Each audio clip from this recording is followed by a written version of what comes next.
Boa tarde a todos, boa tarde a todas. São 15h30, hoje é domingo, dia 3 de outubro. É tempo de esperançar. Esse fim de semana eu estou experimentando muito problema com a minha internet, né? Ontem eu inclusive não consegui fazer live porque a internet não deixou.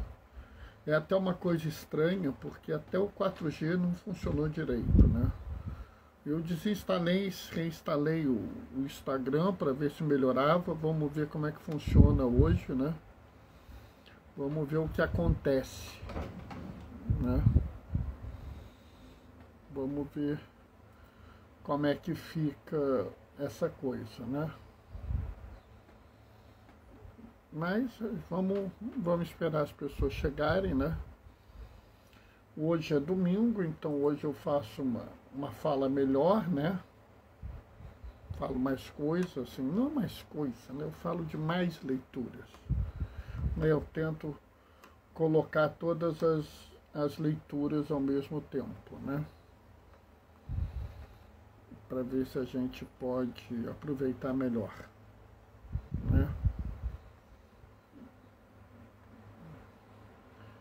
Mas vamos ver, vamos esperar aqui um pouco, vamos ver quem chega, né?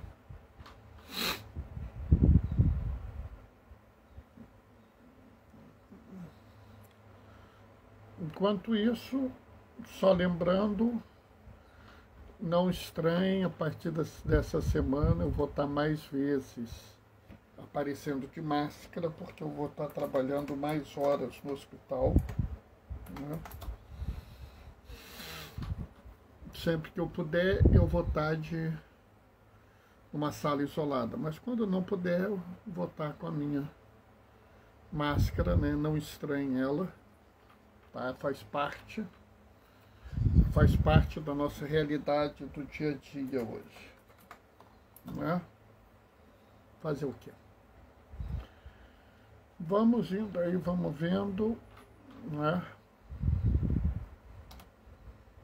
Entrou alguém. Oi, Djalma. Oi, Doraci. Paz e bem, como é que vocês estão? Eu tô com muito calor, tô até aqui com o ventilador ligado, né? Porque eu acho que tá com muito calor. Entendeu? Né?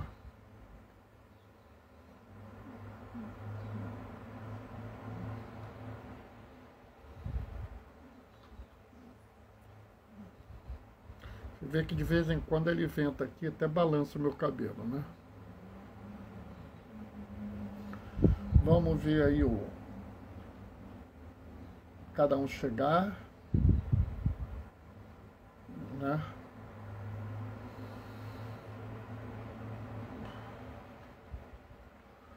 Estamos bem, graças a Deus. Está muito quente. Ah, então pelo menos não sou só eu que estou sentindo que está muito quente, não, né? Está muito quente mesmo.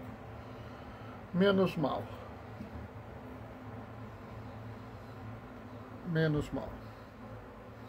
Amanhã, dia de São Francisco de Assis, a gente vai ter bênção dos animais na paróquia, né? Então, avisa aí aos conhecidos que tem animal de estimação para ir lá, né? Para a gente poder juntos aproveitar o momento.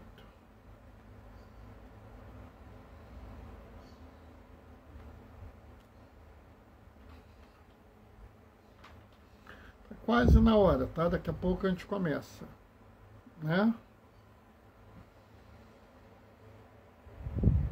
Tá quase na hora aí da gente começar, aproveitar, ver como é que estão as coisas.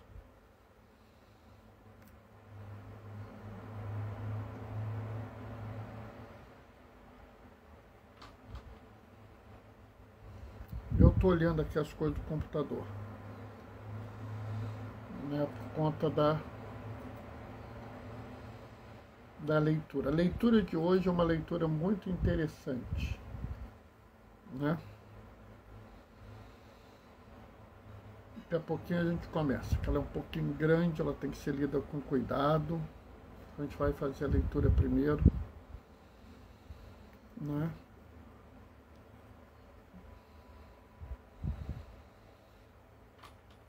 Vamos começar. O Senhor esteja convosco. Ele está no meio de nós. Proclamação do Evangelho de Jesus Cristo, segundo Marcos. Naquele tempo, alguns fariseus se aproximaram de Jesus para pô-lo à prova e perguntaram se era permitido ao homem divorciar-se de sua mulher. Jesus respondeu: o que Moisés vos ordenou? Os fariseus responderam: Moisés permitiu escrever uma certidão de divórcio e despedi-la. Jesus então disse: foi por causa da dureza do vosso coração que Moisés vos escreveu este mandamento. No entanto, desde o começo da criação, Deus os fez homem e mulher. Por isso o homem deixará seu pai e sua mãe, e os dois serão uma só carne. Assim, já não são dois, mas uma só carne. Portanto, o que Deus uniu, o homem não separe. Em casa, os discípulos fizeram novamente a pergunta sobre o mesmo assunto. Jesus respondeu: quem se divorciar de sua mulher e casar com outra, cometerá adultério contra a primeira. E se a mulher se divorciar do seu marido e se casar com outro, cometerá adultério. Depois disso, traziam crianças, para que Jesus as tocasse. Mas os discípulos as repreendiam. Vendo isso, Jesus se aborreceu e disse: deixai vir a mim as criancinhas, não as proibais, porque o reino de Deus é dos que são como elas. Em verdade vos digo que quem não recebe o reino de Deus como uma criança não entrará nele. Ele abraçava as crianças e as abençoava, impondo-lhes a mão. Palavra da salvação. Enquanto eu estava lendo, a Simone entrou. Oi, Simone, minha filha, paz e bem. Sabe, pessoal, a gente tem que tomar muito cuidado com essa leitura, porque a palavra de Deus, quando a igreja selecionou as leituras, ela não meteu a mão numa cumbuca, puxou as leituras assim por sorteio. Ela buscou, nesse conjunto de leituras, a palavra de Deus, e a palavra de Deus para nos passar mensagens concretas. De forma que a gente não deve ler a palavra de Deus numa missa, numa celebração da palavra, ou até na sua leitura diária, pegar um pedacinho. Vou interpretar isso aqui e vou deixar de lado o resto. Você não deve fazer isso, porque não foi com esse objetivo que essas leituras foram colocadas aqui. De fato, você tem que ver todas as leituras, se possível, o Salmo, e juntar tudo numa coisa só.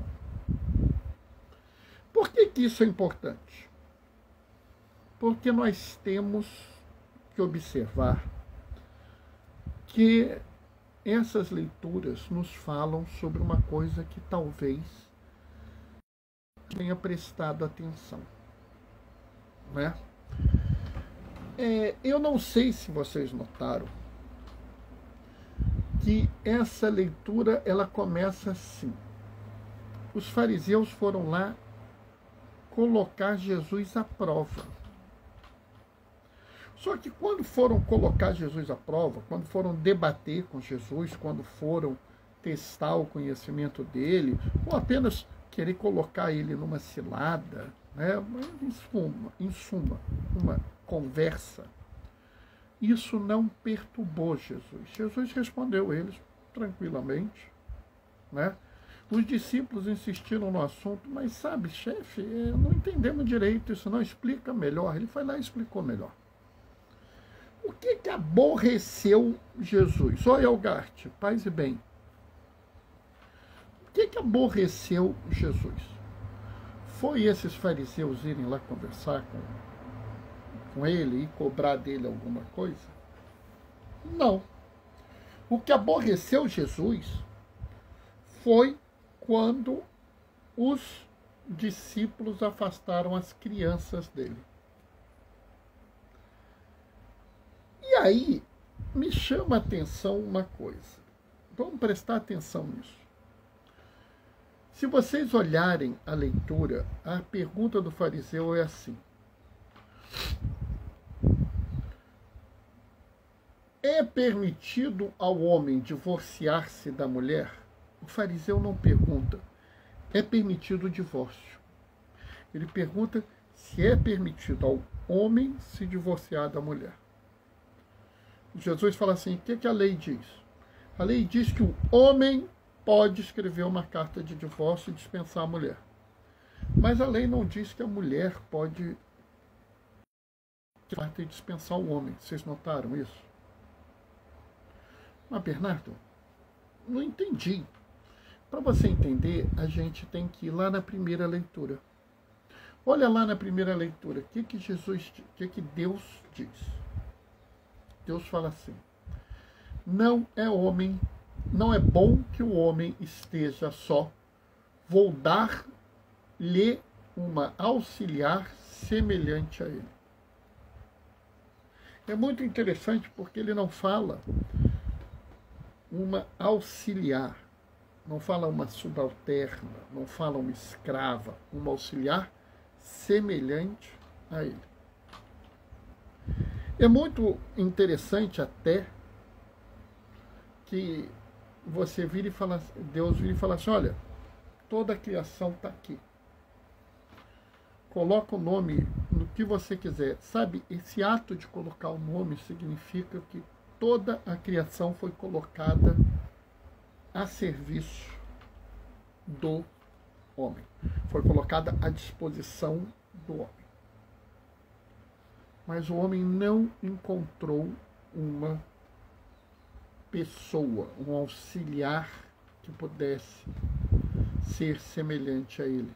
Alguém que pudesse ser uma pessoa que lhe ajudasse na sua vida. E aí Deus cria a mulher. Sabe, é muito interessante essa colocação, porque quando você vê isso, você vê o seguinte: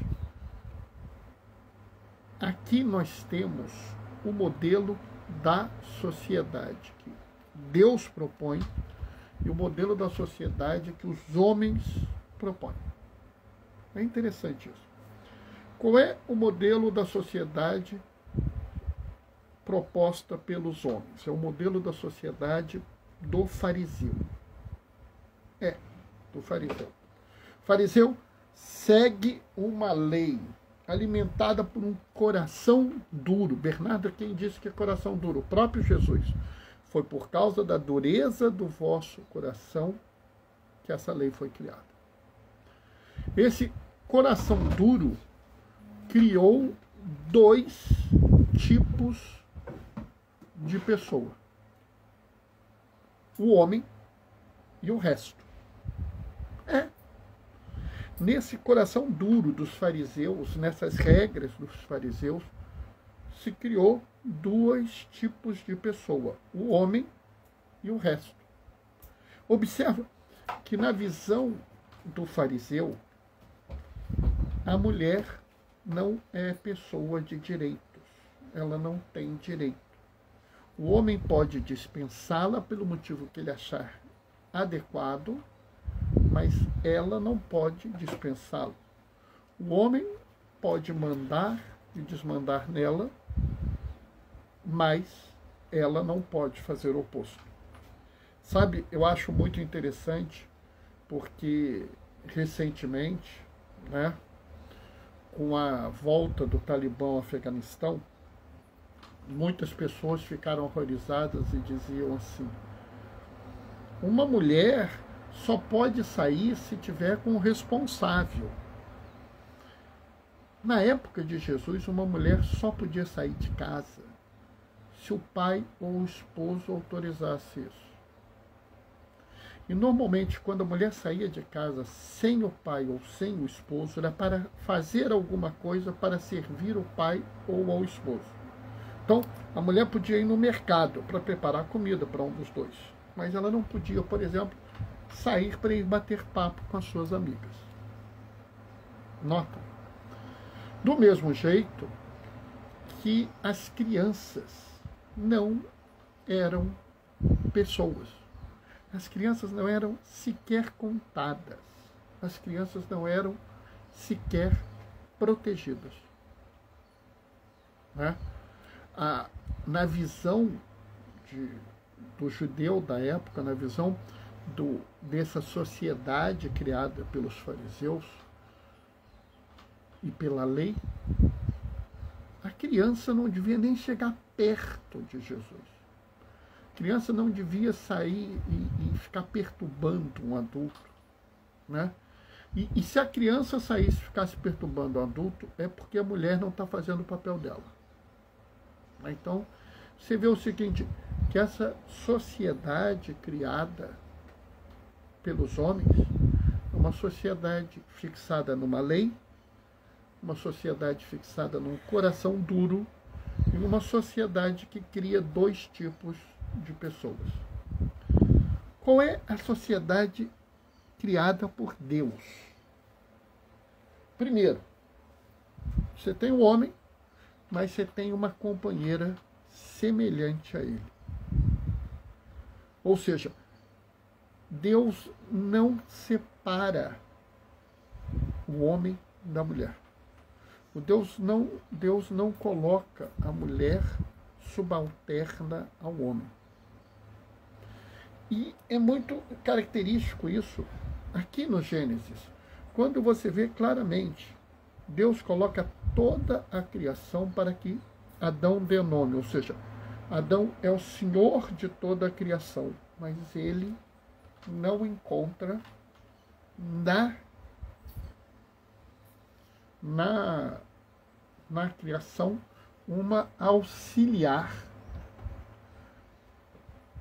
competente, um auxiliar suficiente, um auxiliar que seja, vamos dizer, uma justa companhia suficiente, uma companhia igual. E a gente vê também por outra coisa. Adão recebe por Deus o encargo de dar o nome. E ele dá o nome assim: aquilo é cobra, aquilo é boi, aquilo é águia, aquilo é peixe. Talvez ele entendesse um pouco mais, falasse: aquilo ali é peixe, aquilo ali é namorado, aquilo ali é tainha. Mas ele dá o nome de uma classe de animais, de uma classe de seres vivos. Isso aqui é pinheiro, isso aqui é bananeira. Mas vocês observam que no Jardim do Éden havia apenas dois seres com nomes próprios dele.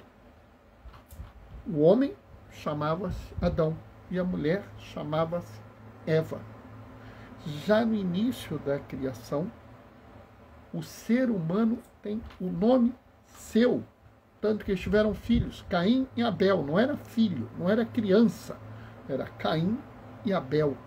Quando você dá um nome a uma pessoa, você dá dignidade a essa pessoa. Quando você diz, aquele animal é boi, todos os bois são iguais. Mas cada ser humano é único, por isso cada ser humano tem um nome. Do mesmo jeito que as crianças que foram rejeitadas, que foram espalhadas, que foram, vamos dizer, até escorraçadas, são novamente, recebem novamente a devida dignidade por Jesus. Não as proibais de vir até mim, me deixa vir as criancinhas. Você tem que ser como uma criança para receber o reino dos céus. Sabe, é muito claro que você vê que o que perturba Jesus, o que realmente angustia Jesus, é quando você coloca alguém no segundo plano. É quando você transforma uma pessoa, você retira dela a dignidade. E eu vou além. Se vocês olharem, e as mulheres na época de Jesus eram as pessoas da periferia, as pessoas marginalizadas, as pessoas que não tinham direitos. Que outras pessoas eram assim? Os doentes, os publicanos, as prostitutas, os pecadores, os samaritanos. Olha aí. Essas eram as pessoas com quem Jesus estava próximo. Por quê? Porque Jesus, se aproximando dessas pessoas, quer restituir a dignidade dessas pessoas, quer dar a essas pessoas o seu papel. Dizer ao mundo inteiro: nós entendemos que existe uma forma de ser humano, uma forma de existir uma sociedade humana, uma sociedade onde que nós sejamos respeitados apenas por sermos seres humanos. Uma sociedade onde a criança, o adulto e o velho sejam respeitados porque são seres humanos. O homem e a mulher sejam respeitados porque são seres humanos. Os brancos, os pretos, os indígenas, os ciganos sejam respeitados porque são seres humanos. Uma sociedade onde a única coisa importante é a dignidade do ser humano e que toda e qualquer coisa que seja acepção, que afaste as pessoas dessa realidade, é em si injusta, é em si errada, faz parte da dureza do coração que Jesus tanto combateu enquanto esteve, tanto tentou superar e vencer. É por isso que lá na carta de Hebreus diz, né, é muito bonita essa parte, eu vou até ler essa parte aqui, né? Porque diz assim: portanto, Jesus, o santificador, quanto os santificados são descendentes do mesmo ancestral. E por essa razão, ele, que é Jesus, não tem vergonha de os chamar de irmãos. Se o próprio Deus nos chama de irmãos, como nós podemos entender que uma outra pessoa não seja também nosso irmão, nossa irmã, e, portanto, tenha que ser amado e cuidado? Entendem? Do mesmo jeito que é essencial a gente observar que nessa leitura de Hebreus não há aqui uma divisão. Todos são santificados. Todos são filhos e que todos são levados à glória. Então, vamos pensar uma sociedade humana, uma sociedade onde toda e qualquer forma de preconceito, de marginalização é em si errada. Né? Hoje, nós comemoramos 1 ano da assinatura da encíclica Fratelli Tutti, a última encíclica, pelo menos até agora, da doutrina social da Igreja. Amanhã é o dia da publicação, o dia que ela nos foi entregue. Mas ela é uma encíclica que nos chama à convivência e à amizade social. Onde nós convivemos, onde nós temos amizade, não há lugar para preconceito, marginalização ou qualquer forma de, vamos dizer, uma forma, minha esposa está falando de discriminação, mas por aí, né? Qualquer forma onde você coloca a pessoa em segundo lugar. Amém? Bom, pessoal, essa foi a reflexão de hoje. Espero que ela tenha sido agradável.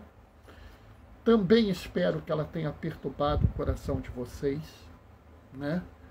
Porque uma das coisas que é importante é que a palavra de Deus nos perturbe, que a palavra de Deus nos deixe meio inquietos, né? Porque assim a gente sabe que ela está realmente sendo ouvida, realmente sendo mudança na vida da gente, né?